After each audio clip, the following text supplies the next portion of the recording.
వీక్షకులందరికీ నమస్కారం. అందరికీ కూడా శ్రీ క్రోధీనామ సంవత్సర ఉగాది శుభాకాంక్షలు. ఈ క్రోధీనామ సంవత్సరంలో మిథున రాశి వారికి ఏ విధమైనటువంటి ఫలితాలు కలగబోతూ ఉన్నాయి, గోచార రీత్యా ఈ సంవత్సరం ఏ విధమైనటువంటి శుభాశుభ ఫలితాలు ఉంటాయి అనేటువంటి విషయాన్ని నేను రాసినటువంటి భవిష్యదర్శిని అనేటువంటి పుస్తకం ఆధారంగా మనం ఈ వీడియో ద్వారా కూడా క్లుప్తంగా తెలుసుకునేటువంటి ప్రయత్నం చేద్దాం. మిథున రాశి వారికి ఈ సంవత్సరంలో ఆదాయం 5, వ్యయం 5, రాజ్యపూజ్యం 3, అవమానం 6. అలాగే ఈ సంవత్సరంలో ఈ రాశి వారికి మే నెల 1వ తారీఖు వరకు గురుడు 11వ ఇంట లోహమూర్తి, తదుపరి అనగా మే నెల 2వ తారీఖు లగాయితూ 12వ స్థానమందు తామ్రమూర్తిగా ఆయన సంచారం చేయబోతూ ఉన్నారు. అలాగే శనేశ్వరుడు ఈ సంవత్సరం మొత్తము కూడా 9వ ఇంట రజతమూర్తిగా సంచారం చేస్తారు.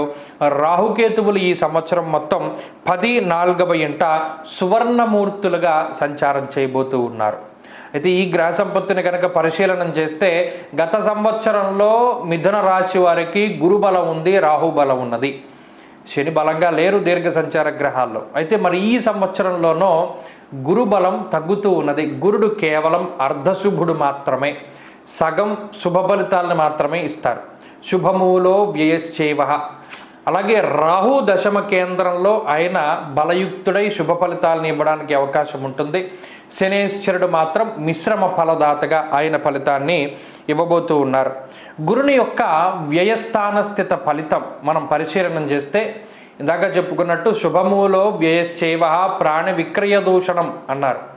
అయితే ఈ గురుడు 12వ స్థానమందు స్థితిని పొంది ఉండడం వల్ల మిథున రాశి వారు ఏ విషయాల పట్ల జాగ్రత్తగా ఉండాలి. ఒకటి, పడుకునేటువంటి సమయంలో మార్పు వచ్చేస్తుంది.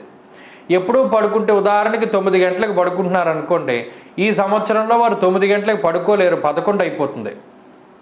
నిద్రా సౌఖ్యం చాలా తక్కువగా ఉంటుంది. నిద్ర లేకపోవడం వల్ల వచ్చేటువంటి అనారోగ్య సమస్యలు ఏవైతే ఉన్నాయో వాటి బారిన పడుతూ ఉంటారు. ప్రత్యేకించి గురుడు అలాగే శనేశ్వరుడు ఈ గ్రహ సంపత్తి వల్ల ఒబేసిటీ రావడానికి అవకాశం ఉంటుంది.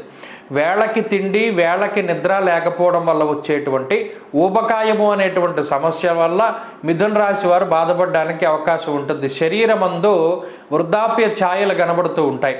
వెంట్రుకలు తెల్లబడుతూ ఉండడం, ముడతలు రావడం, బరువు పెరుగుతూ ఉండడం, లావైపోతూ ఉండడం, అలాగే ముఖంలో ఆ వర్చస్సు, కళ అనేటువంటిది తగ్గిపోతూ ఉండడం లాంటి అంశాలని మిథున రాశి వారు ఈ సంవత్సరంలో ప్రధానంగా గురుబలం లేకపోవడం వల్ల చూస్తారు.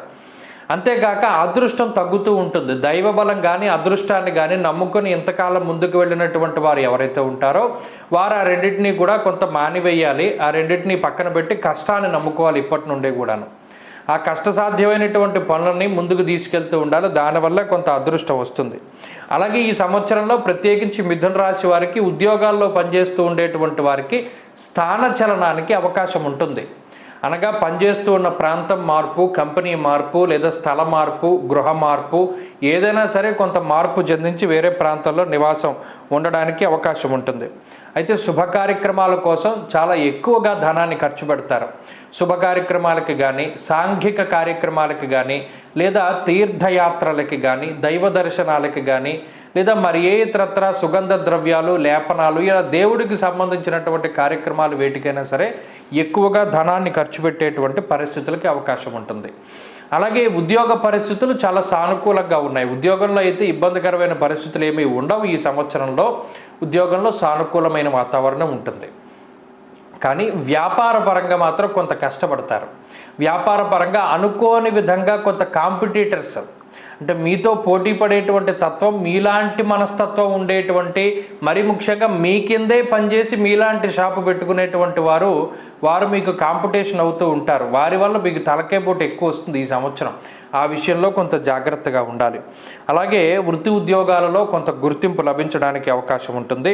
అలాగే బంగారము, గృహము, స్థలము, పొలము ఇటువంటి వాటిని ఈఎంఐలు అంటే సులభ వాయిదాల పద్ధతిలో లేదా అప్పు చేసి కొనుగోలు చేస్తారు. అది కూడా ఈ సంవత్సరానికి అవకాశం ఉన్నది.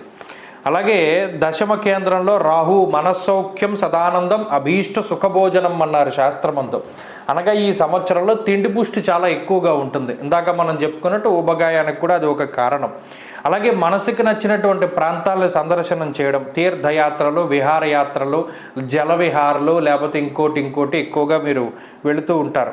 మరీ ముఖ్యంగా శరీరం సుఖపడడానికి ఎక్కువగా అంటే మసాజులు లేకపోతే స్పా సెంటర్లు, అలాగే శరీర అలంకరణకి సంబంధించి ఎక్కువ ఏదైనా బట్టలు కొనుక్కునేటువంటి షాపులు, అలంకారం, ఈ వస్త్రాలంకారం, స్ప్రేలు, సెంట్లు, బ్రాండెడ్ వస్తువులు, బ్రాండెడ్ షూస్, టోపీలు, కళ్ళజోళ్ళు, వాచీలు, ఎక్కువ డబ్బంతా కూడా ఎలక్ట్రానిక్ వస్తువులకి, మొబైల్ ఫోన్స్కి, వీటికి ఎక్కువ తగిలేస్తూ ఉంటారు ఈ సంవత్సరంలో మిథున రాశి వారు. అలాగే చక్కగా వివాహం జరగడానికి మంచి అవకాశం ఉన్నది. అయితే కోరుకున్నటువంటి వాళ్ళు కొంత దూరం అవుతూ ఉంటారు. వివాహ విషయంలో మాత్రం ఇష్టపడ్డ వాళ్ళని కాకుండా ఇతరుల వివాహం చేసుకోవడానికి అవకాశం ఉంటుంది. అలాగే పూర్వీకుల తాలూకు ఆస్తిపాస్తుల విషయాల్లో కొంత జాగ్రత్తగా ఉండాలి. ధన నష్టం జరగడానికి అవకాశం ఉంటుంది. వంశపారంపర్యంగా వస్తున్నటువంటి వ్యాపారాల్లో మాత్రం ముందుకు వెళ్ళవచ్చు. అలాగే శనేశ్వరుని యొక్క భాగ్యస్థాన స్థితి కొంత ఇబ్బంది పెడుతూ ఉంటుంది. అయితే ఈ గ్రహస్థితి విదేశాలకి వెళ్ళాలి అనుకునేటువంటి వారికి ఉపయోగపడుతుంది. విదేశాలకి వెళ్ళాలి, విదేశాల్లో స్థిర నివాసం పొందాలి, విదేశాల్లో ఉద్యోగాన్ని సాధించాలి, విదేశాల్లో చదువుకోవాలి అనేటువంటి వారికి మిథున రాశి వారికి ఈ సంవత్సరం మొత్తం కూడా చాలా సానుకూలమైనటువంటి ఫలితాలు ఉన్నాయి. అలాగే స్వదార స్వసుత క్లేశం, సొంతంగా కొంత స్వయంకృత అపరాధాలు చాలా ఎక్కువగా కనబడుతూ ఉన్నాయి ఈ సంవత్సరం. సొంత నిర్ణయాలు, సొంత భావ ప్రకటన, అలాగే సొంత పెత్తనం, వీటి వల్లే కొంత ఎక్కువ నష్టపోయేటువంటి పరిస్థితులు ఉన్నాయి. కాబట్టి మిథున రాశి వారు చాలా జాగ్రత్తగా వ్యవహరించాలి. గురువుల యొక్క అనుగ్రహాన్ని తీసుకుని ముందుకు వెళుతూ ఉండాలి. అలాగే మరీ ముఖ్యంగా పాపపు కర్మలు చేయడానికి, ఇది తప్పు అని తెలిసినా కూడా ఇతరులను బాధపెట్టేటువంటి ప్రక్రియలు చేయడానికి కొద్దిగా ఎక్కువ ఇష్టపడుతూ ఉంటారు. అలాగే దైవ నింద, దైవ దూషణ, గురుద్రోహం వంటి వాటిని కూడా చేయడానికి వీళ్ళు వెనకాడరు. కాబట్టి ఈ సంవత్సరంలో ఇటువంటి పాపపు కర్మలు చేయడానికి గ్రహస్థితి అవకాశాన్ని కల్పిస్తుంది. మనం చేయకూడదు, కొద్దిగా జాగ్రత్తగా ఉండాలి. కాబట్టి మొత్తం మీద ఈ సంవత్సరం చూసుకుంటే ఖర్చు అధికంగా ఉన్నప్పటికీ శుభమూలకంగా ధనం ఖర్చు అవ్వడం, సొంత ఇల్లు, లగ్జరీలు, ఎలక్ట్రానిక్ వస్తువులను సమకూర్చడానికి డబ్బు ఖర్చు పెట్టడం వల్ల ఉద్యోగ మార్పుకి వీటికి అవకాశం ఉంటుంది. కాబట్టి అలాగే ముందు తరాల నుండి సంక్రమించినటువంటి ఆస్తిపాస్తులు కొంత చేతికి అందడము, అవి చేతికి అందించుకోవడం కోసం కొంత ధనాన్ని ఖర్చు పెట్టవలసి రావడంతో ఈ సంవత్సరం ముందుకు సాగుతుంది. ఈ సంవత్సరంలో మరింత శుభ ఫలితాలు పొందడానికి దత్తక్షేత్ర దర్శనం చేయాలి. అలాగే శ్రీ గురు చరిత్ర, దత్తాత్రేయ స్వామి వారి యొక్క చరిత్రని సప్తాహం కానీ ద్విసప్తాహం కానీ ఇలా పారాయణ చేసుకుంటూ వెళితే ఈ సంవత్సరం మంచి ఫలితాలు వస్తాయి. ఈ సంవత్సరంలో ఆరాధించవలసినటువంటి దైవం దత్తాత్రేయుడు. అనుకూలమైనటువంటి వారం సోమ, బుధ, శుక్రవారాలు. అదృష్ట రత్నము నవరత్నాలు ఉంగరం పెట్టుకుంటే మంచిది. అదృష్ట వర్ణము ఎరుపు. అదృష్ట సంఖ్య 6. స్వస్తి.